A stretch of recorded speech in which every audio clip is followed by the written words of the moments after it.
Eu tô muito orgulhosa de vocês. Eu não imaginava que eu estaria fazendo este vídeo explicando as principais diferenças entre clássico e moderno tão cedo no canal. Entretanto, vocês me pediram, e pedido aqui nesse canal é ordem. Vocês querem entender mais de narrativa moderna e para isto eu preciso explicar para vocês o que foi a arte moderna e como ela revolucionou e como ela acompanhou várias revoluções que modificaram toda a maneira como o homem pensava. Vamos comigo? Meu nome é Bea Góes e você está assistindo ao Narratologia.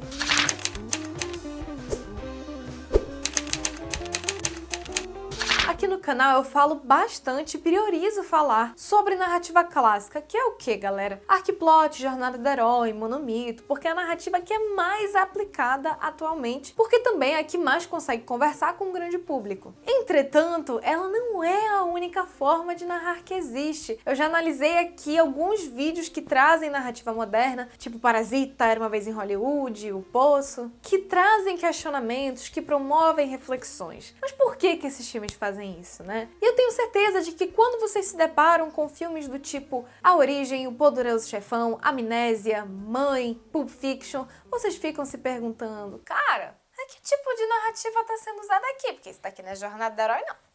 Isso aqui não é não. Esses filmes muitas vezes aplicam essa narrativa moderna ou são híbridos, que pegam tanto elementos clássicos quanto modernos, que é, como eu já disse algumas vezes aqui também, a mistura que mais tem feito sucesso nos últimos anos. Só que para introduzir vocês nessa estrutura mais fragmentada, mais complexa, mais sofisticada que é a narrativa moderna, eu preciso que vocês entendam alguns eventos políticos, econômicos, sociais que aconteceram nos últimos 5 séculos. E existem algumas maneiras de introduzir esse assunto. E eu optei por fazer isso da forma que foi a mais fácil para mim, porque eu já tive várias aulas sobre esse tema, tanto na faculdade, quanto em cursos de roteiro, quanto online, e esta foi a forma que me fez enxergar mais rapidamente as diferenças e semelhanças entre clássico e moderno, para que você entenda a diferença principal entre essas duas estéticas. Mas antes disso, você já se inscreve nesse canal, ativa o sininho, não se esquece de dar uma olhada no meu curso Melodrama e Game of Thrones, que começa mês que vem, em maio. Gente, vai ser o curso todo online, ao vivo, vocês vão poder me mandar perguntas ali na hora, a gente vai debater, vocês vão receber o material todo que eu vou passar na aula depois. Olha que coisa maravilhosa. Se você nunca fez curso de roteiro, essa é a sua oportunidade, dá uma olhada na descrição. Mas vamos começar.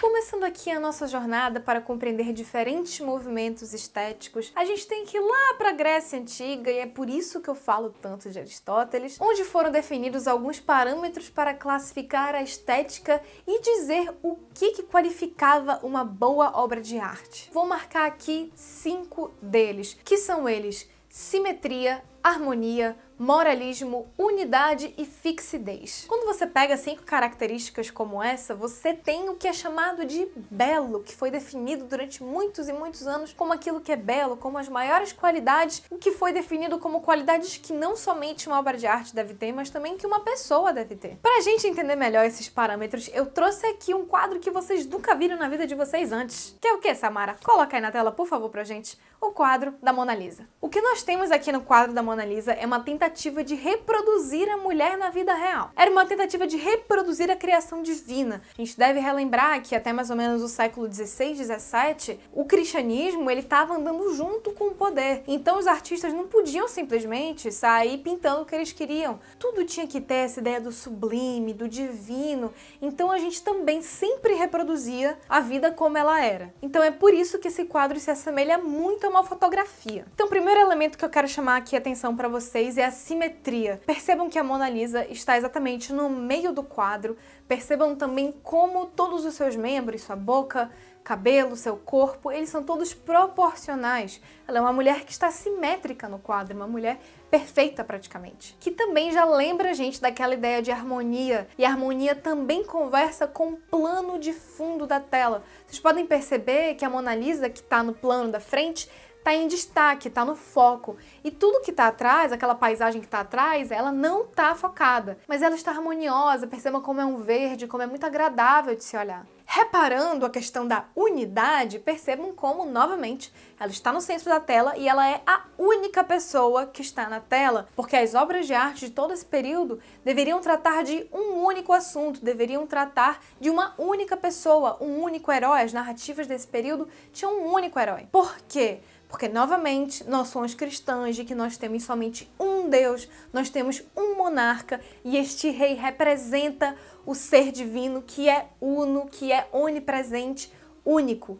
Por isso que a gente também tinha essa noção de unidade transmitida nas obras de arte. Como é que a gente entende aqui também as noções de fixidez? Percebam que a gente não tem nenhuma ideia de movimento na tela, tá tudo fixo, tudo parado. Outra transmissão de pensamento de que o que está sendo posto pelo rei, o que é decidido pelo rei, o que é decidido pela igreja, o que está na Bíblia não pode ser questionado, porque são noções, são convenções fixas que não devem ser questionadas. E a gente percebe a questão do moralismo presente porque a Mona Lisa está com as roupas cobrindo o seu colo, cobrindo o seu ombro, ela não está numa pose que pode indicar luxúria ou lascívia, ela está contida, comportada, parada, posando, única, harmoniosa, simétrica, perfeita. Mona Lisa foi pintada no iniciozinho do século XVI, quando a gente tinha o feudalismo ainda muito presente, quando a monarquia era o sistema político-econômico que mais se fazia presente no Ocidente, e quando o poder da igreja cristã era, assim, supremacia total. E quando o poder da igreja cristã era tão forte,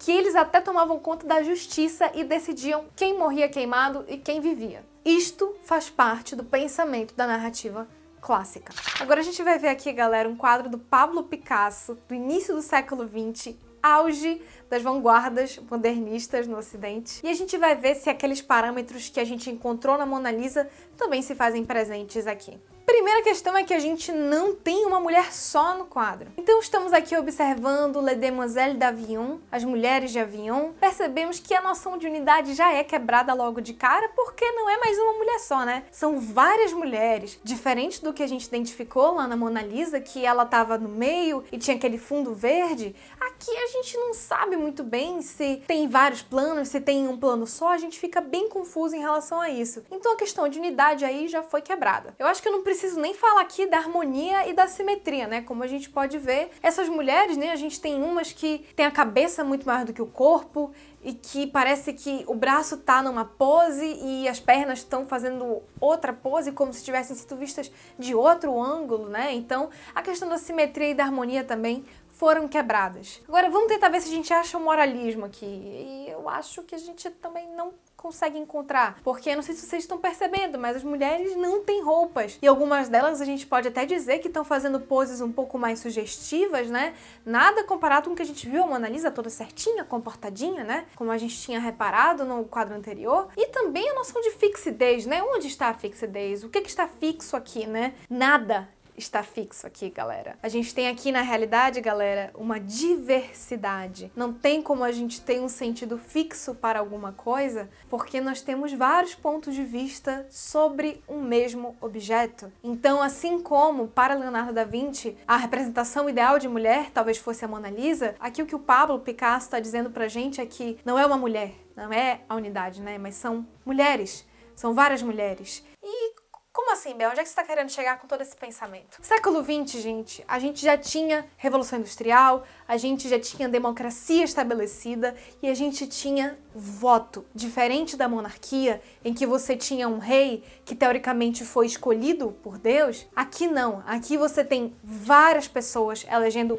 vários representantes, deputados, senadores, ministros, presidentes, são várias pessoas elegendo várias outras pessoas. E a questão da religião, né? Antes você só podia ser católico na Europa cristã. E agora não. Agora você pode ter um muçulmano vivendo sob a mesma legislação e sem ser queimado, sem ser ilegal você ser muçulmano. Você pode ter um judeu, você pode ter um espírita, você pode ter um ateu. E você tem pessoas que pensam de maneiras diferentes. Você tem inclusive até mulheres que trabalham e mulheres que não trabalham. E tem homens que são artistas e artesãos, e tem homens que começaram a virar empreendedores, porque agora o capitalismo permite esta mobilidade social. Então o que a gente tem aqui no quadro do Picasso, que é um quadro tipicamente modernista? A gente tem uma representação cultural do que estava acontecendo no mundo naquela época. Porque a cultura nada mais é do que isso, gente. Cultura, ela manifesta o que está acontecendo no mundo. Então, se está acontecendo mudança política, econômica, a cultura vai manifestar isso. E essa diversidade trazida no quadro do Picasso, esta falta de unidade, na realidade, ela está se diferenciando e talvez até mesmo criticando quadros tipo a Mona Lisa, Leonardo da Vinci, que tomava aquela simetria, aquela harmonia, aquela unidade, e ele está dizendo pra gente que, cara, essa unidade não existe mais, porque agora você tem vários indivíduos, você tem vários sujeitos.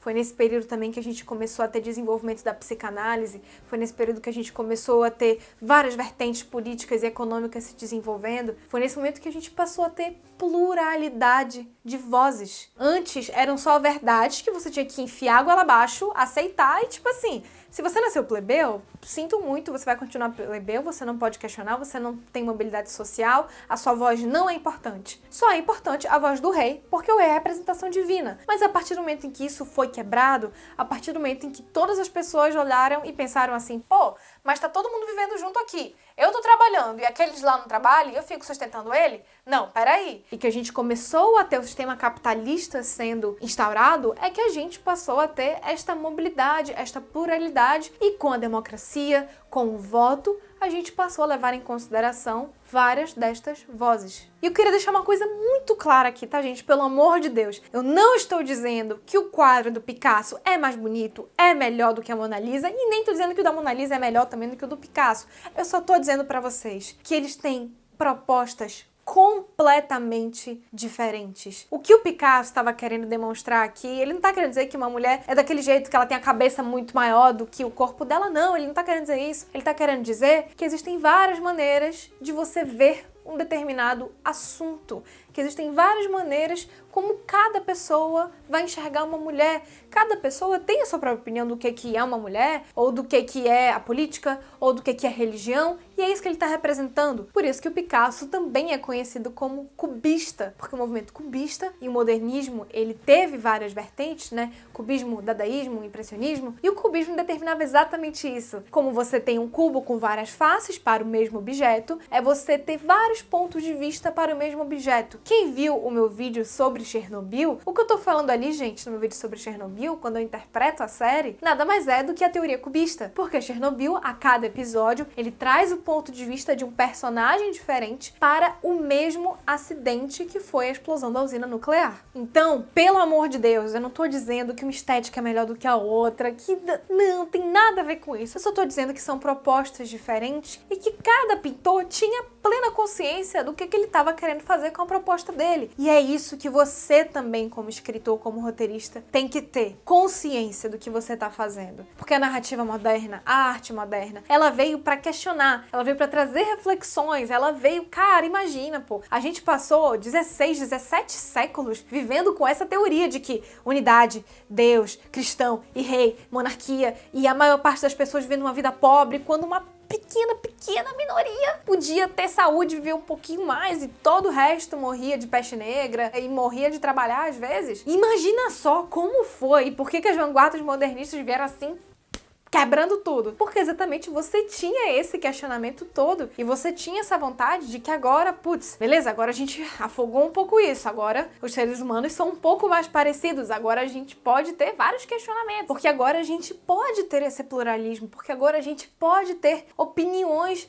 diferentes que concordem ou discordem do sistema e a gente está percebendo que a discordância, ela é boa, que a discordância, ela faz a gente crescer, ela faz a gente buscar soluções melhores. Então é por isso que o modernismo, ele era diferente da arte clássica. Porque o modernismo, gente, além de prever esses vários pontos de vista diferentes e de prever essa pluralidade de vozes, ele também buscava incitar reflexões, que é o que eu mais falo aqui quando eu analiso um filme que usa narrativa moderna, como, por exemplo, eu falei pra vocês em Parasita e em Era Uma Vez em Hollywood. Porque agora que você, como cidadão, não precisa só aceitar uma verdade que te contam, você pode ter sua própria opinião sobre a vida, sobre objetos, sobre sexualidade, sobre gênero, sobre política, sobre economia. Ele quer que você pense, ele quer que você mesmo reflita. E é por isso que ele te dá várias opções, é por isso que ele te mostra várias opiniões diferentes. Porque não é mais uma questão de unidade, é uma questão de diversidade. E é por isso também que no modernismo a gente não tem mais uma verdade fixa que é transmitida, porque cada um tem sua própria opinião. E sobre a questão do moralismo, como eu citei anteriormente, nesse mesmo período passou-se a desenvolver também algumas teorias de psicologia. Freud chegou aí com a psicanálise e passou-se a reconhecer muito mais os impulsos sexuais e os desejos que antes eram tão oprimidos e negados pela igreja. Então, gente, harmonia, simetria, unidade, fixidez e moralismo, todos foram quebrados no modernismo para dar lugar a estas opiniões diferentes e a esta pluralidade. Mas por que, Bea? Por que então se a narrativa moderna é tão mais divertida? Por que você bate tanto martelo na narrativa clássica? Primeiro, gente, que o que eu tô dizendo aqui pra vocês é um conceito inicial do que foi o modernismo. Isso aqui não é propriamente narrativa moderna, mas é a teoria que veio a embasar o tipo de narrativa moderna. Segundo que, o ponto todo desse vídeo é mostrar pra vocês que o modernismo veio para quebrar uma coisa que já estava construída. Quando a arte clássica nasceu, gente, não tinha nada, só tinha pintura rupestre. Então eles tiveram que inventar ali, eles tiveram que criar parâmetros, tiveram que dizer isso daqui é bonito, isso daqui não é. E passaram-se muitos séculos com essa mesma visão. Só que para você entender o que foi desconstruído no modernismo, você precisa saber o que foi construído em primeiro lugar. E como escritor, como roteirista, você precisa saber construir narrativa clássica. Porque senão você não vai saber nem para onde ir a narrativa moderna, você vai ficar muito perdido. E ainda tem muita coisa para eu falar sobre narrativa moderna, gente. Tema, multiplot, fragmentação, supressão de informações, paradoxo. Eu acho, inclusive, que esse é um tema muito legal para o nosso próximo vídeo de narrativa moderna. Coloque aí embaixo se vocês querem vídeo sobre paradoxo com a hashtag BeaParadoxal. Vídeos que eu já fiz aqui no canal que se relacionam com este tema. Eu vou ter deixado ao longo do vídeo vários cardzinhos aqui aparecendo, dá uma olhada depois. Mas eu já fiz vídeos sobre final aberto, sobre flashback, os vídeos que eu analisei Chernobyl, os vídeos de análise de Era Uma Vez em Hollywood, são todos vídeos que comentam essa questão da narrativa moderna. Então deem uma olhada lá também para complementar as informações aqui desse vídeo. Mas então é isso aí, galera. Eu espero bastante que vocês tenham gostado desse vídeo. Eu espero que tenha ficado didático, que tenha dado para entender. Não é um tema muito fácil. Me segue nas redes sociais porque eu respondo dúvidas por lá no meu Instagram. Segunda-feira, às 8 horas, eu sempre faço live para tirar dúvidas, então me segue lá e me acompanha. Deixa um like também se você gostou desse vídeo para que ele alcance ainda mais pessoas. E muito obrigada pela sua audiência. Tchau!